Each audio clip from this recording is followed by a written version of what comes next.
En la ficción, el rancho Yellowstone es la propiedad contigua más grande de los Estados Unidos. Praderas que se pierden en el horizonte, ríos que cortan el valle, montañas que cierran el paisaje. En la realidad, las escenas se ruedan en el Chief Joseph Ranch, una propiedad de aproximadamente 1.000 hectáreas en el valle de Bitterroot, Montana, que funciona como rancho ganadero desde hace décadas y que la familia Liebel abrió a la producción desde 2018. En la pantalla, ese rancho está bajo asedio. La Reserva India de Broken Rock reclama su derecho ancestral sobre esas tierras. Promotores inmobiliarios proyectan urbanizaciones de lujo y un nuevo aeropuerto. El gobierno federal presiona para expandir los límites del Parque Nacional. La familia Dutton, propietaria del rancho, responde a cada amenaza con una mezcla de pragmatismo y lealtad tribal. Esta serie estuvo a punto de no existir. Taylor Sheridan la concibió para HBO. La cadena rechazó el proyecto. Esto se siente muy de la América profunda. Somos HBO, somos vanguardistas, marcamos tendencia. Y esto parece un paso atrás, le dijo un ejecutivo durante un almuerzo en Los Ángeles. Y añadió, francamente, no creo que nadie deba vivir allí, en la Montana rural. Debería ser un parque o algo así. Netflix, FX y TNT también declinaron. El presupuesto de la primera temporada, estimado en $80 millones, era un lastre. Pero Sheridan se negó a hacer concesiones. Cuando finalmente Paramount Network aceptó el proyecto en 2017, el creador impuso sus condiciones. No habrá sala de guionistas, no habrá notas de los ejecutivos, nadie verá un esquema. Y advirtió que la producción sería costosa. Entre las partidas figuraba un cheque semanal de entre $50 y $75,000 solo para cuidado de los caballos.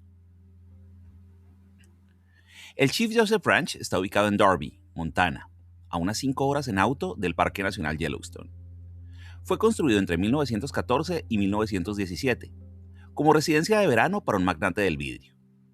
El nombre rinde homenaje al líder de los Nez Percé, un pueblo indígena que libró una guerra para evitar ser expulsado de sus tierras ancestrales en el siglo XIX. Sheridan recorrió varias propiedades antes de decidirse. Cuando llegó al Chief Joseph Ranch, empezó a caminar por el terreno y a describir escenas. Ajá, este es el Albon House, justo ahí. Episodio 1, acto 3, aquí.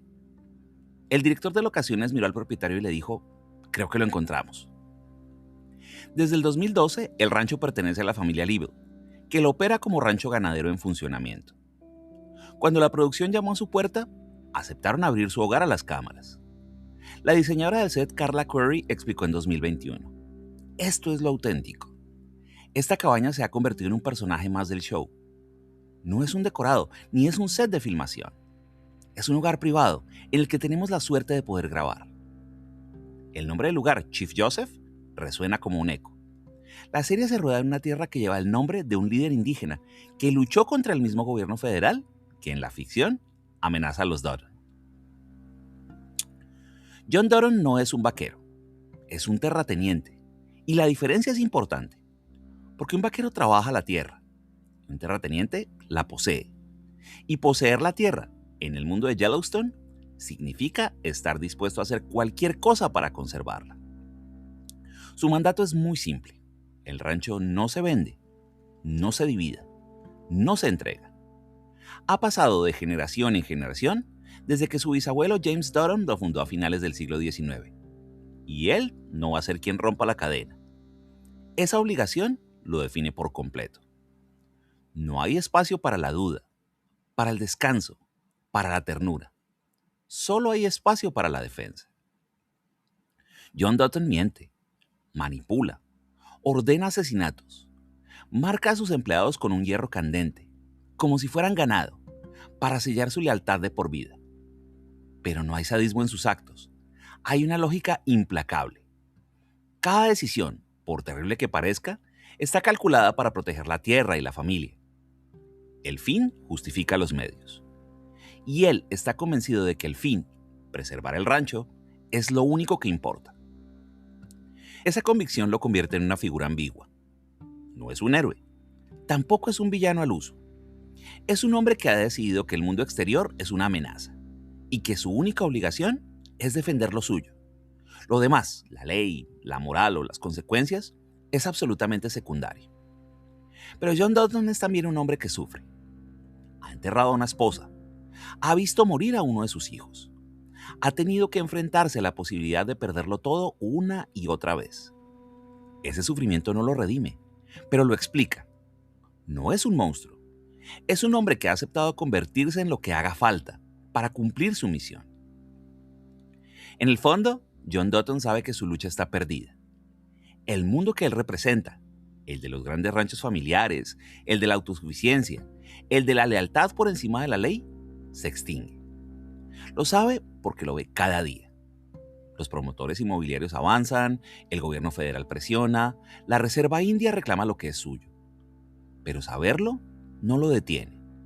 Al contrario, lo empuja a luchar con más ferocidad. Porque si el fin está cerca, entonces ya no hay nada que perder. Beth Dutton es la hija de John Dutton. Es una ejecutiva financiera. Usa las herramientas del capitalismo moderno, fusiones, adquisiciones, manipulación de mercados, para defender el rancho de su padre. Opera en juntas directivas y en rascacielos de cristal, pero su lealtad está en las praderas de Montana. El personaje estuvo a punto de no existir tal como lo conocemos. Cuando Taylor Sheridan presentó Yellowstone a HBO, los ejecutivos de la cadena pusieron una objeción. Beth Dutton era demasiado intensa, demasiado feroz. Las mujeres no van a querer a este personaje, le dijeron. Le pidieron que la suavizara, que la hiciera más amable. Pero Sheridan se negó, y esa negativa fue uno de los motivos por los que HBO rechazó el proyecto. Beth carga con un trauma que la ha deformado. Siendo adolescente quedó embarazada y acudió a su hermano Jamie para que la ayudara. Jamie la llevó a una clínica de la reserva Broken Rock, donde sin que ella lo supiera, la esterilizaron. Y salió de allí, sin poder tener hijos nunca más. Ese día nació el odio que alimenta cada una de sus decisiones. La esterilización forzada de mujeres indígenas en clínicas gestionadas por el gobierno federal no es una invención de la serie. Es un capítulo documentado de la historia estadounidense que afectó a miles de mujeres nativas durante décadas. Beth Dutton es la prueba de que heredar un legado puede ser una forma de condena, pero también es la prueba de que a veces la única forma de proteger lo que se ama es convertirse en alguien capaz de hacer lo que nadie más se atreve. Rip Wheeler no existe. Legalmente no hay registros de su nacimiento. No tiene licencia de conducir, no figura en ningún censo. Lo único que prueba que está vivo es la marca del rancho Yellowstone sobre su pecho. Una Y cicatrizada a fuego, idéntica a la que llevan las reses. Esa marca lo dice todo. Rip pertenece a los Dutton del mismo modo que pertenece el ganado. No hay diferencia legal, pero tampoco hay diferencia emocional. Él lo aceptó hace mucho tiempo. Lo aceptó aquella mañana de julio de 1997, cuando John Dutton le ofreció el trato, la marca o las consecuencias de lo que acababa de hacer. Rip es el brazo ejecutor, el que desaparece los cuerpos, el que conduce hasta el barranco sin fondo al que llaman la estación del tren, el que hace el trabajo sucio sin que le tiemble el pulso. Pero no es un matón, es un hombre que entendió algo, quizás demasiado pronto, que la violencia es el precio de pertenecer a algo, y él necesitaba pertenecer. Su relación con Beth Dutton es el único espacio donde esa coraza se resquebraja. Se conocieron siendo adolescentes. Ella, la hija del patrón. Él, el huérfano marcado. Beth le ordenó que la besara, porque quería saber qué se sentía. Y Rip obedeció.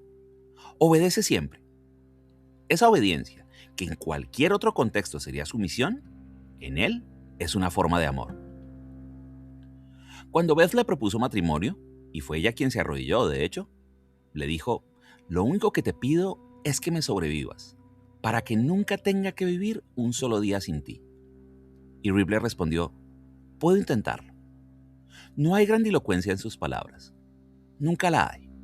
Rip habla poco y dice lo justo. Su lealtad no se declama, se ejecuta. Rip Wheeler es la prueba de que la lealtad absoluta puede ser una forma de condena, pero también es la prueba de que a veces la única familia que uno tiene es aquella por la que está dispuesto a matar. Yellowstone está construida sobre un universo extendido. 1883 del 2021 narra el viaje de la primera generación de Dotton a través de las grandes llanuras para asentarse en Montana. Carretas, ríos crecidos, tormentas de polvo, enfrentamientos con bandidos y con indígenas. James Dotton, el bisabuelo de John, cruza medio continente con su familia, buscando un pedazo de tierra donde empezar de nuevo. 1923 del 2022 muestra a los Dotton ya asentados, enfrentando las secuelas de la Primera Guerra Mundial, la Gran Depresión y la codicia de empresarios sin escrúpulos. El rancho ya existe, pero la sequía, las deudas y los conflictos con los pastores de ovejas amenazan con arrebatarles todo. Hay más proyectos en desarrollo. 1944, The Madison, 6666. Sheridan tiene al menos 5 series en producción simultánea, todas orbitando alrededor del mismo universo temático. Personajes duros, lealtades primarias, violencia como lenguaje y una profunda desconfianza hacia las instituciones. La construcción de este entramado responde a una estrategia deliberada. Cada serie es una pieza de un rompecabezas más grande. La historia de los Dotton es, en el fondo, la historia de la expansión hacia el oeste, la fundación de una nación, la defensa de un legado y la decadencia de un imperio familiar. La música de Yellowstone no es un acompañamiento, es un personaje más. El compositor Brian Tyler, responsable de bandas sonoras de Iron Man 3 o Crazy Rich Asians, construyó para la serie un paisaje sonoro que combina cuerdas tensas, percusiones tribales y silencios que pesan. Pero la serie no se limita a la partitura original. Cada episodio incluye canciones de artistas que rara vez suenan en la televisión comercial. Ryan Bingham, Whiskey Myers, Shane Smith and the Saints, Chris Stapleton. Ryan Bingham no solo le pone música a la serie. Él interpreta a Walker, un ex convicto que trabaja como peón en el rancho Yellowstone. Su canción The Very Kind, que ganó el Oscar por la película Crazy Heart, suena en varios episodios. Es un vaquero que canta sobre vaqueros, dentro y fuera de la ficción. Whiskey Myers, una banda de rock sureño de Texas, ha aparecido en múltiples episodios interpretándose a sí mismos en el bar local. Su canción Stone se convirtió en un himno no oficial de la serie. Shane Smith and the Saints, otro grupo tejano, vio cómo sus reproducciones en Spotify se disparaban tras aparecer en Yellowstone. La banda sonora funciona como una declaración de principios. No suena lo que suena en las radios comerciales de Los Ángeles o Nueva York. Suena lo que se escucha en los bares de carretera de Montana, en las camionetas que recorren las praderas, en los festivales de música country que salpican el medio oeste. La serie no solo muestra un mundo, lo hace audible. Este cuidado por la música ha tenido consecuencias reales. Artistas como Zach Bryan, que comenzó su carrera subiendo canciones a YouTube mientras servía en la Marina, vieron cómo sus temas se disparaban tras aparecer en la serie. La banda sonora de Yellowstone se ha convertido en un escaparate para un género, el country alternativo, el red dirt, el americana, que las radios comerciales suelen ignorar. La música de la serie es también la música del conflicto. Las cuerdas de Tyler se tensan cuando la violencia acecha. Las guitarras acústicas suenan cuando la cámara se detiene en el horizonte. Y el silencio, ese silencio de las praderas que solo se rompe con el viento, es quizás el sonido más importante de todos. El rancho Dotton limita con la reserva indígena de Broken Rock. Su presidente, Thomas Rainwater, interpretado por Gil Birmingham, reclama la propiedad como parte del legado ancestral de su pueblo. No es un villano, es un adversario que opera con sus propias reglas y su propia legitimidad. En la primera temporada, Rainwater entra en escena decidido a recuperar la tierra que les fue arrebatada. Y durante las 5 temporadas, su personaje se mueve entre la alianza y el enfrentamiento con los Dotton, según convenga a los intereses de su tribu. Al mismo tiempo, grandes promotores inmobiliarios proyectan urbanizaciones de lujo y un nuevo aeropuerto sobre esas mismas praderas. Y el gobierno federal presiona para expandir los límites del Parque Nacional. 3 fuerzas que colisionan sobre el mismo territorio. La serie presenta este conflicto sin simplificarlo en una lucha entre buenos y malos. La tierra que los Dotton defienden con uñas y dientes fue, a su vez, tierra arrebatada a los nativos. El final de la 5ª temporada ofreció una resolución. Casey Dotton, el hijo menor, llega a un acuerdo con Thomas Rainwater.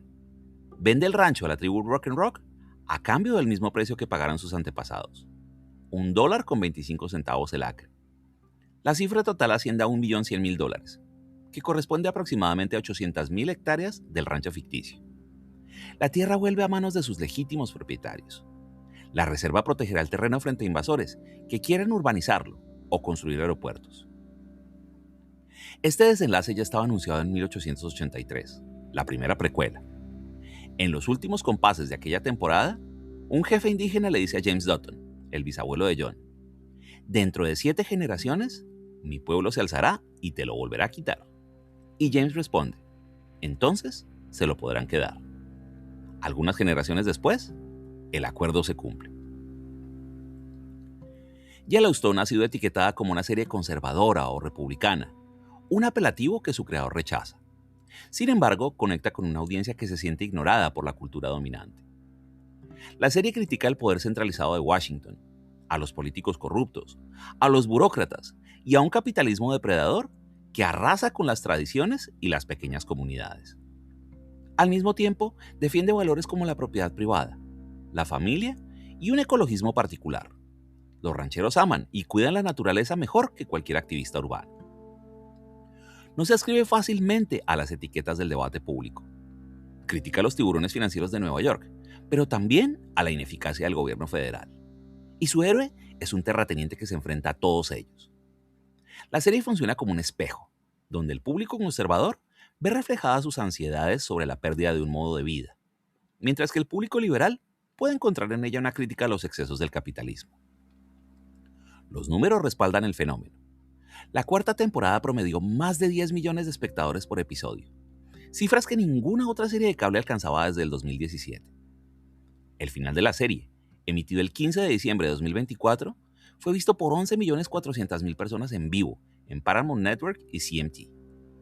En un momento en el que la televisión por cable pierde audiencia frente al streaming, Yellowstone conseguía que millones de personas se sentaran frente al televisor a la misma hora.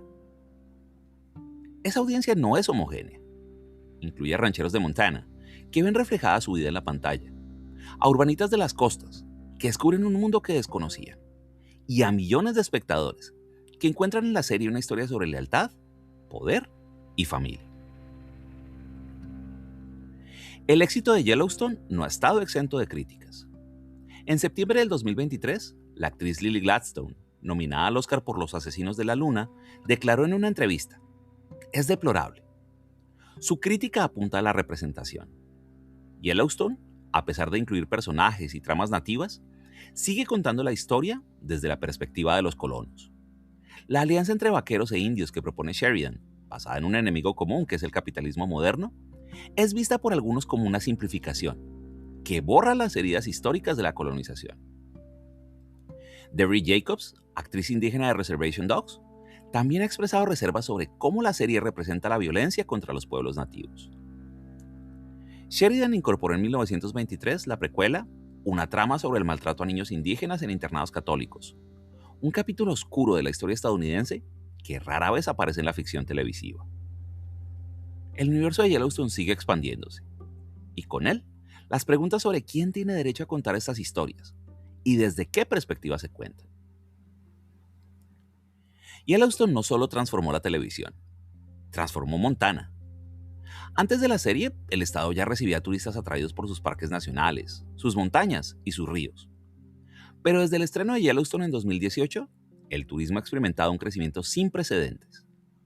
La Oficina de Turismo de Montana estima que la serie atrae a más de 2 millones de visitantes adicionales cada año, generando un impacto económico de cientos de millones de dólares. El Chief Joseph Ranch, donde se rueda la serie, recibe miles de solicitudes de reserva cada mes. Las cabañas temáticas, decoradas como en la ficción, se alquilan por tarifas que superan los $1,000 la noche. Las plazas se agotan con meses de antelación. El fenómeno no se limita al rancho. Bares como el Blue Moon Saloon en Darby han visto multiplicarse sus clientes. Tiendas de sombreros vaqueros en Bozeman no dan abasto. Agencias de viajes ofrecen tours temáticos que recorren las locaciones de la serie: el Valle de Bitterroot, el Pico Trapper o las orillas del río Bighorn. Pero el impacto económico tiene una cara menos visible. Los precios de la vivienda en el Valle de Bitterroot se han disparado.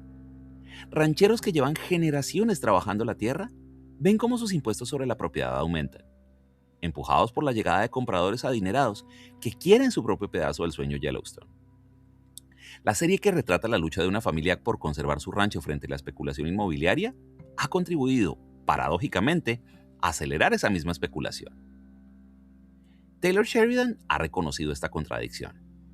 En una entrevista declaró: "La gente ve la serie y quiere mudarse a Montana. Eso es algo que no se puede controlar. Pero puedo intentar mostrar la verdad de lo que significa vivir aquí. El trabajo, el frío, la dureza. Esto no es un parque temático". En 2025, Taylor Sheridan firmó un acuerdo con NBC Universal, un contrato cinematográfico de 8 años que comenzará en 2026 y un acuerdo televisivo de 5 años a partir de 2029. El creador de Yellowstone deja Paramount. El universo que construyó no se detiene. The Dutton Ranch, con Kelly Riley y Cole Hauser retomando sus roles como Beth Dutton y Rip Wheeler, está en desarrollo. The Madison, con Michelle Pfeiffer, también. Y Marshalls, centrada en Casey Dutton, tiene previsto su estreno para el 1 de marzo de 2026. Y la precuela 1944 sigue en los planes de expansión. Yellowstone demostró algo que las grandes cadenas se resistían a aceptar. Hay una audiencia masiva para las historias sobre la América rural, contadas sin condescendencia. Abrió la puerta a una ola de contenido que busca conectar con esa audiencia que Hollywood había dado por perdida. Un conflicto local por una propiedad en Montana se convirtió en una historia sobre poder, identidad y pertenencia. La tierra que vale una guerra. Una carretera solitaria en Montana. El sol del atardecer tiñe de dorado las praderas que se extienden hasta donde alcanza la vista. A lo lejos, la silueta de unas montañas majestuosas cierra el paisaje. En primer plano, una alambrada de púas se recorta contra la luz, marcando el límite entre la carretera y el rancho. La cámara se detiene en uno de los postes de madera, desgastado por el viento y la nieve de incontables inviernos. Colgado de las púas, un pequeño mechón de pelo de bisonte ondea suavemente con la brisa. La cámara asciende lentamente, revelando la inmensidad del valle. Las luces de una camioneta aparecen a lo lejos, avanzando por un camino de grava hacia el corazón de la propiedad. El sonido del motor se mezcla con el silbido del viento entre los pastizales. La imagen se congela en ese punto. El horizonte infinito. La alambrada en primer término. El vehículo que se adentra en el rancho. La historia de la defensa de esta tierra ha terminado, pero la tierra misma permanece. El conflicto, de una forma u otra, continuará. Nuevas generaciones de Dutton protagonizarán nuevas historias. Nuevos adversarios amenazarán el rancho. Nuevas alianzas se forjarán y nuevas tradiciones se consumarán. El horizonte de Montana seguirá siendo testigo. La alambrada seguirá marcando el límite entre lo que se defiende y lo que se ambiciona. Y el viento seguirá soplando sobre las praderas, indiferente a las disputas de los hombres que creen poseer la tierra. Gracias.